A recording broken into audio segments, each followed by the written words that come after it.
पश्चिम महाराष्ट्रातली सर्वात महत्त्वाची निवडणूक पुणे आणि पिंपरी चिंचवडमधली आहे. दोन्ही ठिकाणी भाजप आघाडीवर असून त्यापाठोपाठ राष्ट्रवादी काँग्रेसचं पारडं जड दिसत आहे.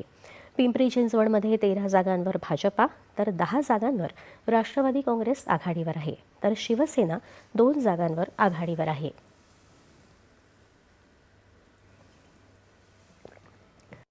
165 जागा असून पिंपरी चिंचवडमध्ये 128 जागा आहेत. कोल्हापुरात महायुती आणि काँग्रेसमध्ये अटीतटीची लढत आहे. इचलकरंजी आणि सोलापूरमध्ये भाजप आघाडीवर आहे, तर सांगलीत राष्ट्रवादी काँग्रेसची आघाडी दिसत आहे.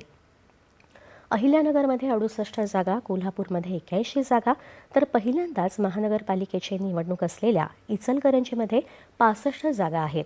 त्याचप्रमाणे सांगली, मिरज, कुपवाडमध्ये 78 जागांसाठी आणि सोलापूरमध्ये 102 जागांसाठी निवडणूक